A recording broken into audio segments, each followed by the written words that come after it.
We left. Hello, everybody. You'll click back on. Hello, folks. Tonight we're looking at Old English 800 Malt Liquor. Now, we have Paul from Texas, myself, Ronald from Louisiana. We have up in the north, we have Charles and John from Indiana. We have Eric from Massachusetts, Nate K from Massachusetts. We have James from southeastern Pennsylvania. We have the Brister from Mississippi. If you can click on, he's having a little internet problem. And oh, you know what? I need to invite one more person.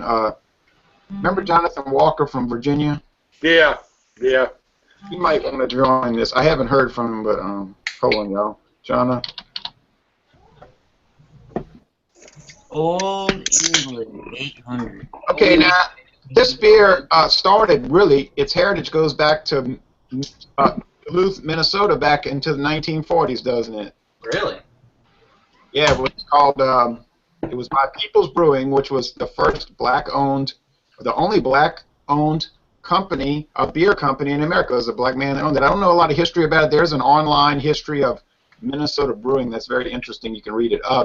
It was called Ruff's, R-U-F-F, Ruff's Old English Stout, brewed by People's Brewing of Duluth, Minnesota. They rebranded it Old English 600, and then it went through a bunch of ownership changes, and then Pabst acquired it, and then what Pabst did was they, in 1999, they made a big deal with Miller, and Miller wanted to get a hold of the Old English brand real bad, and so Miller, I'm sure, paid them big-time money, and they got a hold of Old English, and Mickey's and some other Pabst brands that they were hot to get. This beer is typically 6% alcohol, right? But if you go to some parts of the U.S., it's 7.5%. Apparently in Canada, it's 8%. And you can go to Texas. I know that because I bought this in Texas, and you can get the Old English High Gravity. Yeah.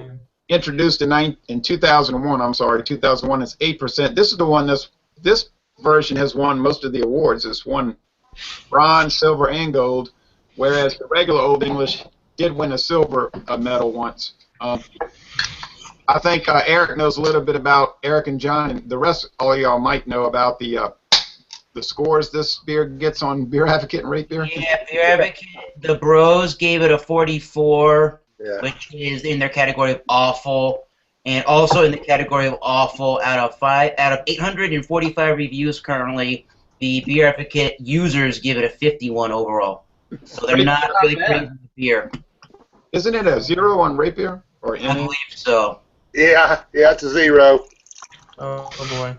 That's hard to believe, but everybody's had this beer before? I don't know that Nate has. I don't believe I have. Yeah, I've had it numerous times. Yeah, it's been around I've had it a few.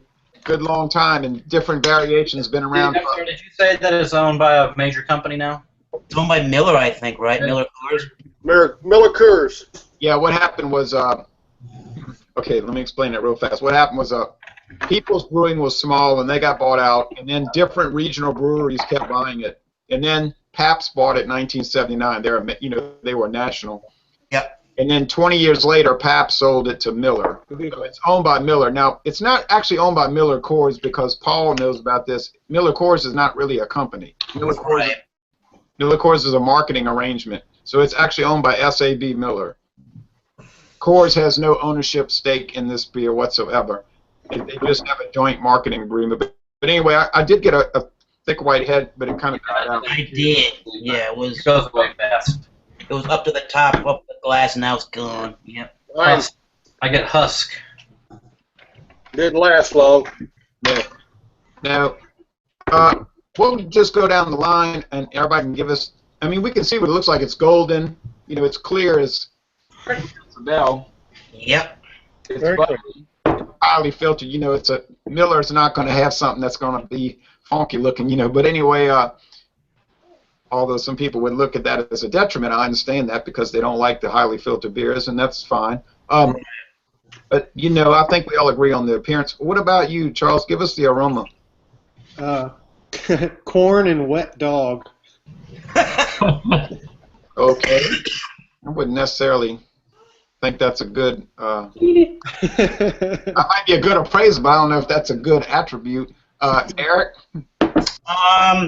I think Paul was saying, and it does have a corn husk kind of a smell. It's sweet. It has a nice barley malt smell, but it's primarily the corn husk and a sweet barley malt. Not very much of any hops to speak of. Okay, our new friend. I've been watching his videos for quite a while now. James Rhett. James, what's the name of your video channel? Well, it's just my personal one, and I've been throwing up my beer reviews just in a channel on that. It's Jim and Dave's Beer Review. We haven't had an official channel yet because I've been just throwing them up raw. I want to go back later because I'm a video editor. I want to throw graphics and music and sound effects and special effects. Like we said, let's do a lightning beer review. Like I want to toss some light flashes and lightning on the top. So I don't have an official one yet, but just the James Rhett, my personal one.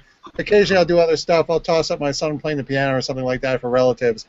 But generally it's just in my personal one now until we get the other thing up and running. I might even whip up a website for it because I got 5 free ones available and I'm taking advantage of it.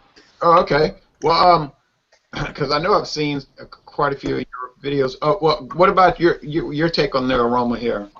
Well, I think you guys hit it right on the head. It is a sort of the old classic 1970s kind of beer smell.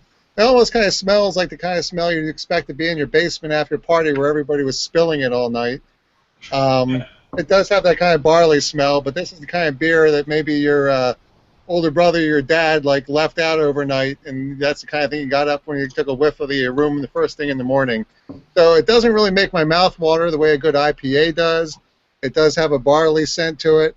It is obviously nice and clear and filtered, like you said, but as far as the smell goes, it's unremarkable, and it's not delicious in the slightest if you can attribute that word to smell. Okay. Yeah, I can. John? It's just got a lot of breadiness to it, a lot of sweet corn taste. But there's no hops. I mean, a little bit of malt taste on the end, but overall, I agree with what he said. It's the old 1970s type smell of a beer. What you would have thought back in the 70s and early 80s, maybe. Yeah. But overall, I mean, it's a good malt liquor. I mean, you can't knock it down. Okay, Jonathan. Mine's skunked. I keep smelling it. It's got that 6-row barley smell, but it's kind of skunky. It's got a January expiration date on it, but it's that. You got a clear what I'm talking about, right? You got a clear bottle, right? Clear bottle. Oh yeah. Yeah. I cannot find a 24-ounce can around here. You sure Oh, that's yeah, that's 24 ounce 2015? I cannot find it. Yeah, well, that's a shame. I can find a 24-ounce can in any other cheap beer except this one for some reason. Yeah, we get the 18-ounce clear bottles here. I don't know if anybody else. I've never seen them. Yeah, I've seen the cans. Nope. 18-ounce bottles is really big in Louisiana right now for the last 4 or 5 years. It's big. Oh yeah, Paul's got 40 ounce. Okay. Oh, and you got the glass bottle, Paul. That's old school. Yours is probably outdated. All right, Nate. It doesn't smell like. It's March 2015. Wow, maybe they abandoned plastic. Okay, that's a revolutionary thing. It's All not right. skunk. Mine smells good. Okay, well let's go to Nate, and then we'll go to Paul. All right, my job is a little more tricky, I think, because I've had a cold for the past week and a half. Oh yeah. I do smell. I guess what I mostly smell is the maltiness of it.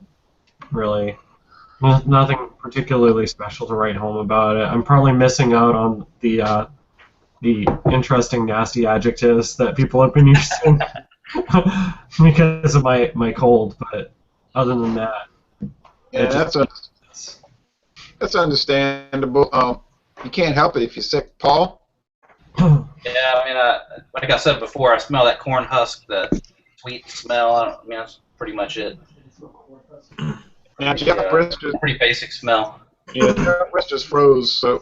I'm sorry, he's having internet problems. I'll tell you what, I'm getting a little bit more than y'all, and I'm not a shill for Miller. Some people have accused me of that. I really am not. I have no horse in the race, but I'm picking Shows up. your latest check. Huh? Shows your latest check from Miller. Yeah, but that was only a few hours. But anyway, I did actually cash a check from them. yesterday. But anyway, it was from Miller Coors, the market. Okay, but that's another. That's neither here nor there. Right. They approached me. I never approached them. Anyway, I'm getting some.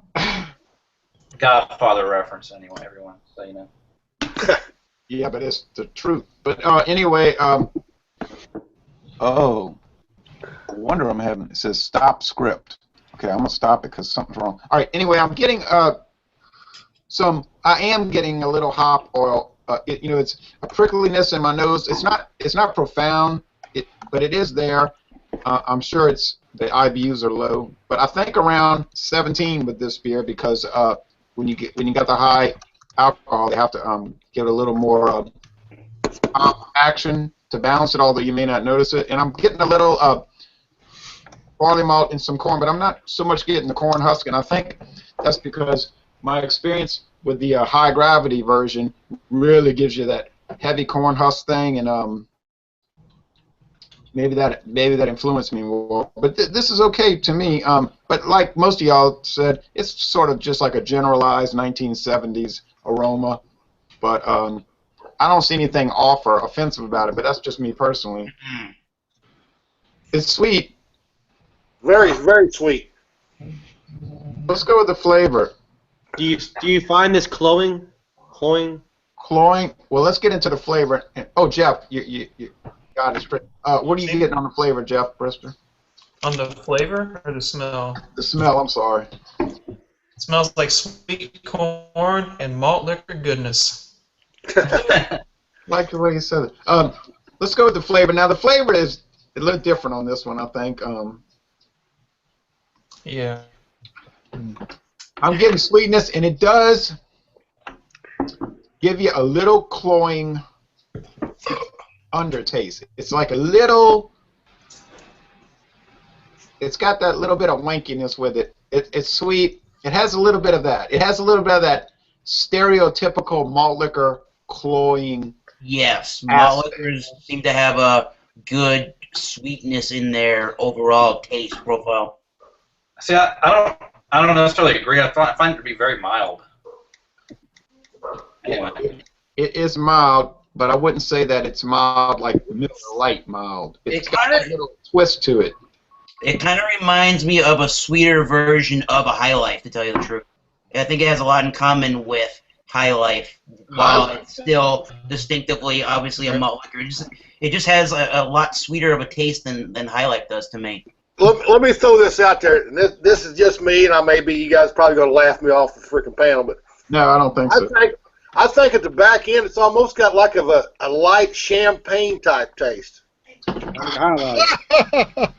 High Life, champagne and beers.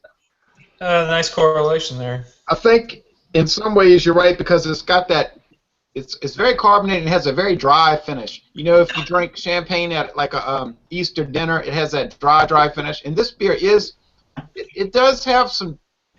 You know, it's like it finishes dry. You know, when you're tasting, this sounds oxymoronic, right? Like you're tasting it and it's sweet and it's a little cloying, but then the finish is dry, which I don't know how that could be, but it does have that crispness, maybe overly crisp. I don't know.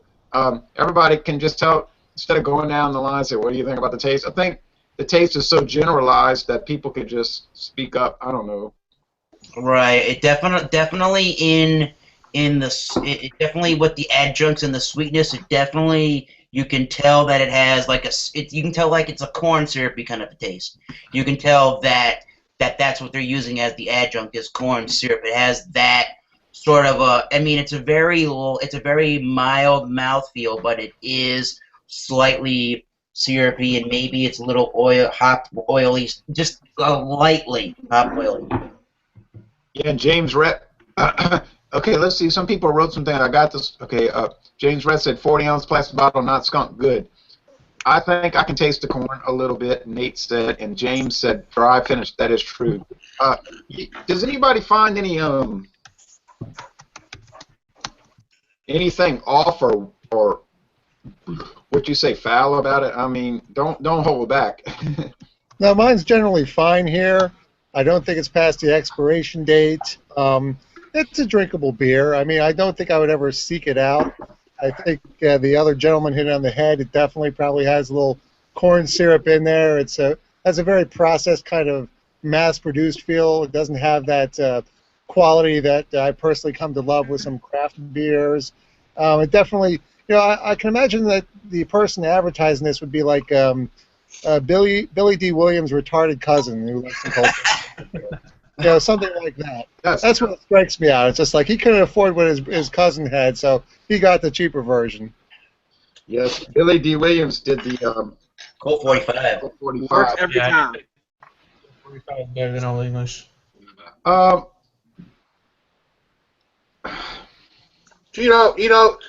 you take this beer and you sit down in front of you and you look at this beer and you don't look outside the box at other beers. This is not a bad beer. No, I think you're right. I think if I was having a big thing of fried shrimp with some French fries, for some reason fried shrimp, Fried okra. with a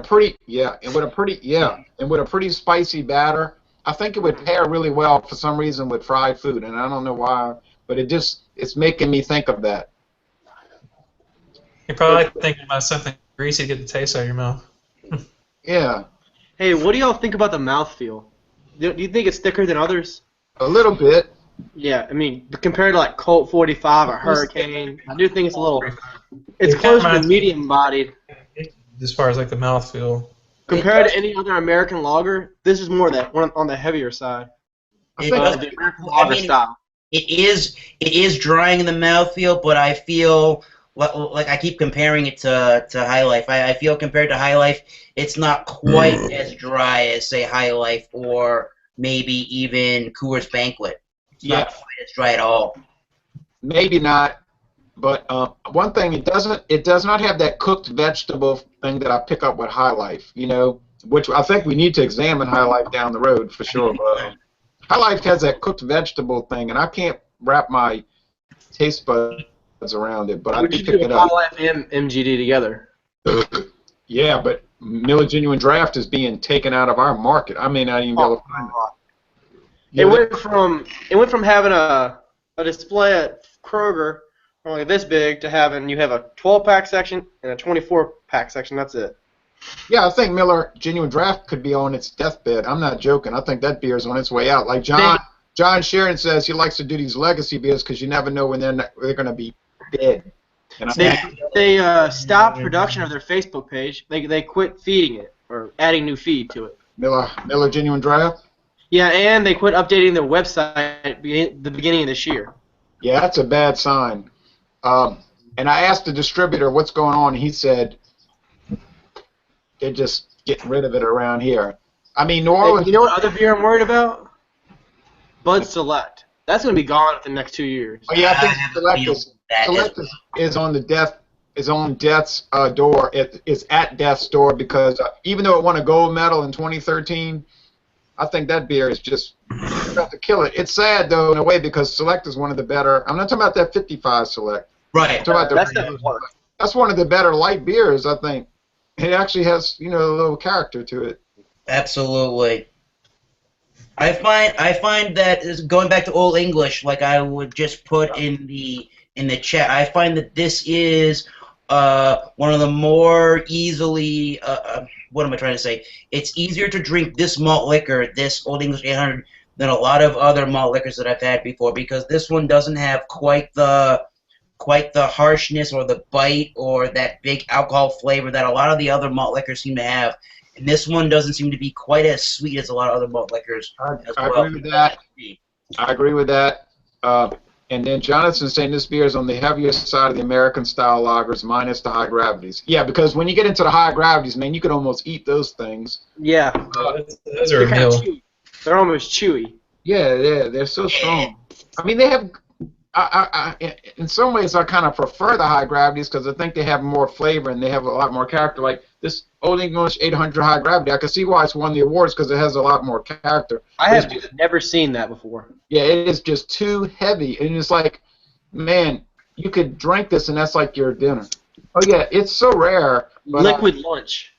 Yeah, You can get that here, but in a plastic bottle. calories must be like 200. Dude, Like Steel Reserve is like what 200 some calories per 12 ounces. Oh yeah, it's heavy, man. My daughter was like, Just think about it. If you drank a 40, how many calories is that? A lot. Almost. that's why I have to drink. Like 700 calories almost. Yeah, I drank a 40 ounce over like a 10-hour period. No joke. I mean, I don't. Right. Now I like Jeff. Now Jeff, Low carb diet. I'm drinking this out of a Stella Artois glass. And Jeff, what is the vessel in which you are consuming? From which you are consuming? The plastic bottle itself. Hey, And I am betting that 99% of the people that drink Old English 800 brand malt liquor are drinking it in the method that Jeff Brister is using. I think No, it's hang on a minute. No, they're not. Where's your They're having a bag. You gotta drink 32s and 40s in the bottle, man. I was gonna say, I think Rate Beer would say that for this style of beer, one of the proper glasswares is paper bag. Yeah. Yeah. That's a You watch that that's a great 1991 movie, Boys in Boys the in Hood. the Hood. They having that little barbecue at the beginning. And Yes. it got the St. Ides malt liquor and the Old English 840s. Yes. Oh, you think those companies paid to have those products placed in the movie? Yes. No way they put it in there for free, huh? No. No way. Well, I cannot claim to deny or accept that they paid for it because I have no idea. I think most movies, if they have a product in it, they paid for it. Yeah. I don't know. Yeah, that makes sense. Just for legality purposes. And to promote their beverage. This is good for malt liquor. For malt liquor, this is an excellent beer.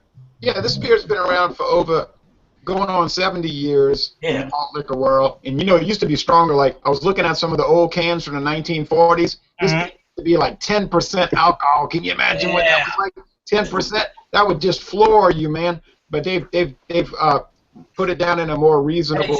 You said when it first came out, they called it Ruff's Old English Stout, right? Ruff's Old English Stout, and hell, at 10%. Was it a stout?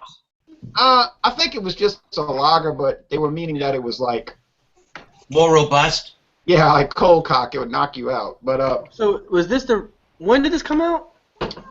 it's really hard to say. I think the Old English 800 brand came out in 1964, but it goes back to the 40s, to the 19. So really, this could be considered one of the first malt liquors. Oh, it's definitely one of the early. Pioneers. Oh, definitely this and that one called Clicks. There was one called Clicks back in the 40s, which didn't last.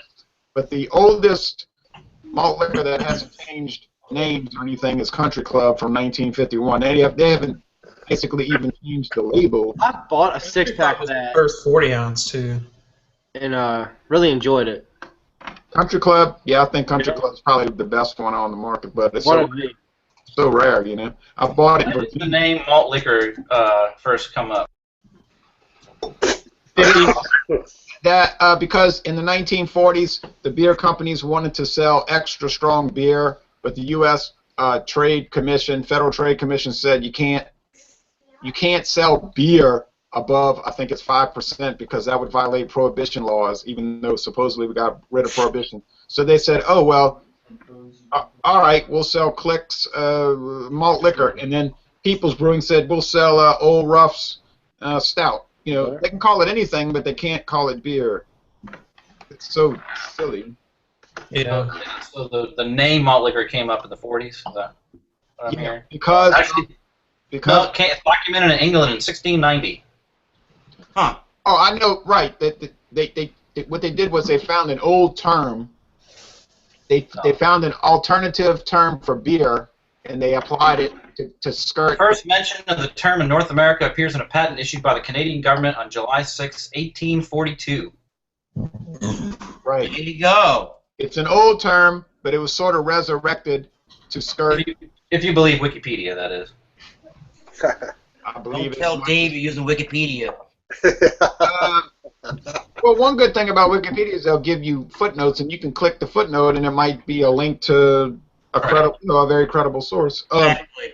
I like this. I like this as a malt liquor. This is pretty good. I think this is one of the better ones because Because like I said earlier, it's so drinkable, and I'm noticing when it's icy cold, a lot of that sweetness and Cornhusky is a little bit more masked, so it's easier to drink.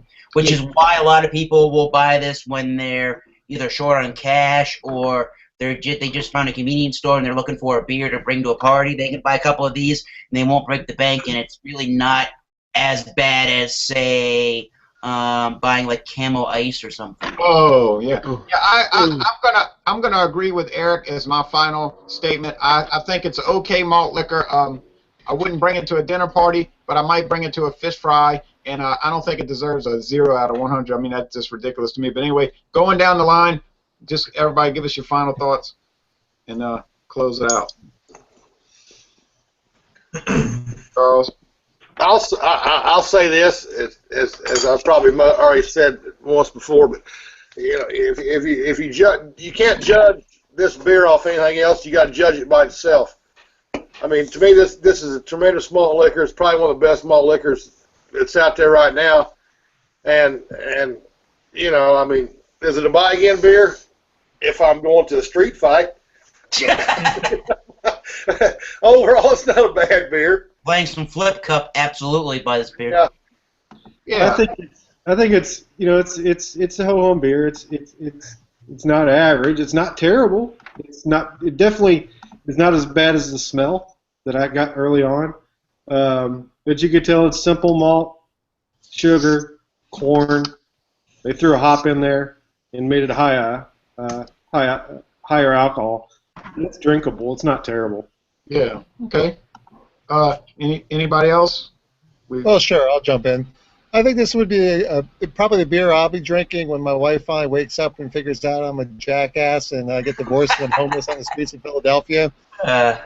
Just sitting there having drunk probably, I don't know, about a little under half a bottle here. I can feel a buzz coming on. So it's definitely a cheap buzz. So, you know, if the money's tight, it's definitely something to go for. It's drinkable. I'm not spitting it out. I can't complain too much about it. It definitely has a very processed taste to it, and just all the artificial things that they probably put in it that we've already talked about is definitely affecting the taste, and I'm actually kind of proud of myself that my taste buds have gotten to the point where I can actually tell that now, as opposed to when I was a kid. So will I seek it out? Well, I don't know about that. I'm not that broke yet. But, you know, if I had to pay for a party with a lot of people coming and I didn't want to spend a lot of money, this might be something to go for. Okay. I do think it has a really cool looking can and bottle label, but we don't drink the labels. Let's see. Jonathan and Nate and Paul and Jeff, what are your final thoughts? I think it's great with fried food. You know, if I'm alone one night, just want to pick up a 40 and get some fried chicken or fried fish, it'd be great with it. But I'm not going to bring it to a dinner party or cookout. Okay. Nate? Oh. Yeah, I think the light flavor is what kind of gets to me a little bit. Like I looked at it. I mean, it comes in a 40. I'm like, no way am I gonna drink all of this, you know? Yeah. I almost feel like I could. You know. That's part of the point of malt liquor. I would recommend that you not. You should just screw that cap on real tight and drink the rest tomorrow, because that you can put it real tight and it'll probably keep the carbonation for a day. My 24-ounce can, I've bombed it sitting there.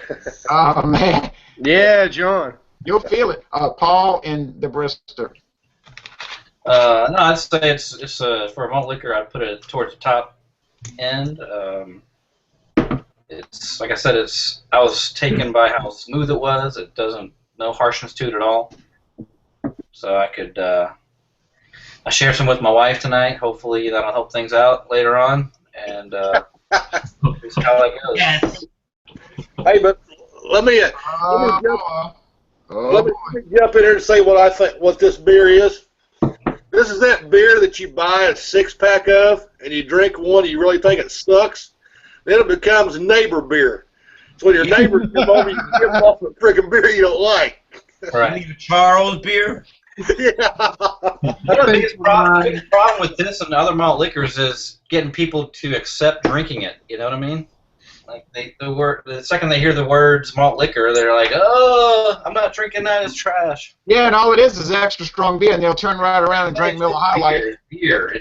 Just think of it as beer with a different name. Yeah, they'll turn right around and drink Miller High Life, which is probably the same quality. I think Jay said it earlier. The only bad thing that you can probably say about this beer is, I think, in terms of the sweetness, and that might just be malt liquor in general. It does have a slight. I mean, it's light. It does have a slight cloyingness to the sweetness. That's about as much as I can really say that's bad about the beer. Really. Yeah, and then Jeff's gonna close it out because I gotta go drive all the way to New Orleans and bring somebody some soup. No Well, I mean, it's not my first choice for malt liquor, but as you can see, my 32 ounce is gone. I enjoy drinking malt liquor, and for $1.29 a 32-ounce bottle, you can't beat it. Oh God! Man. I like that. I wish I'd give $1.32 for mine. I like the way Jeff Brister manned up in this video. Hey, but it's beverages, and I don't see any reason to get. Some people seem like to get angry about beverages, but I don't see any reason to get angry or. Beer's supposed to be fun. Just drink your beer, enjoy your beer, have fun. Yeah, I love that video Chad made where the guy says, "Reviewing beer is not about having fun." All right, 2 words for that. Screw him, buddy. All right, that's 3 words. It is supposed to be about having fun. All right, well, thanks everybody for joining, and if you want to join us for that ad hoc video next Monday for Budweiser, give me a private message and I'll invite you. So thank you, folks, for watching. Your private message. Thank you for watching this video production. Right, and y'all come on down to Texas and Louisiana and Indiana and Virginia and Pennsylvania and Massachusetts. Cheers. Woo. Cheers. Most Toddy. Go Tigers. Go Tigers. Drink Die, Coors Light. Die, Ole Miss, die. All right. Go Royals. Oh, yeah. Go Orioles.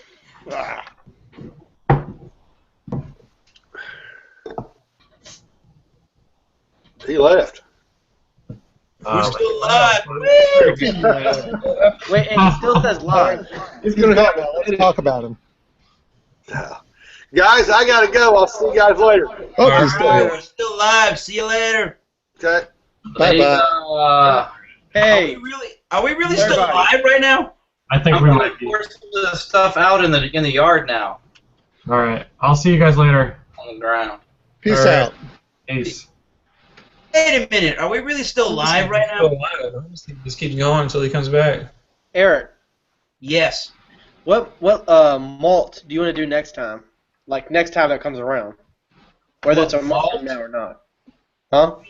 What you mean? What beer or what malt liquor? Malt liquor. Which ones did I?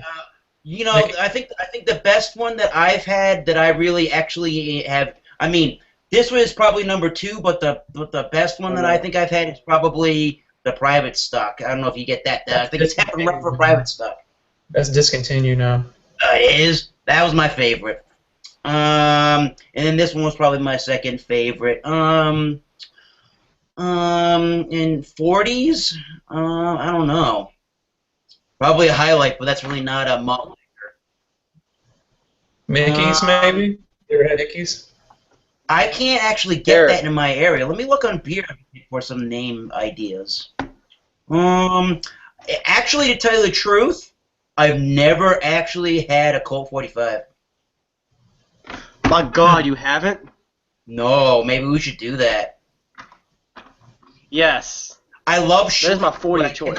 I get the Schlitz malt liquors. Schlitz is probably the best in the market now. Do you want me to send you one? I like Schlitz. Blue Bull. Schlitz original malt liquor. Are you? Eric. Yes. Do you want me to send you a Schlitz? I don't think my state allows you to send me beer, which sucks. That's why you get on the download. Look, they're not allowed to open the package up, so.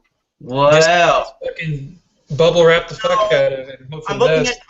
at Beer Advocate under malt liquor. There are several of the well-known ones I've not had. I've not had Colt 45 of all things. I have not had.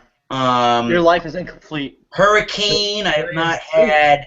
What's the other one here? I just saw it. Well, I haven't had country. Have you had King Cobra?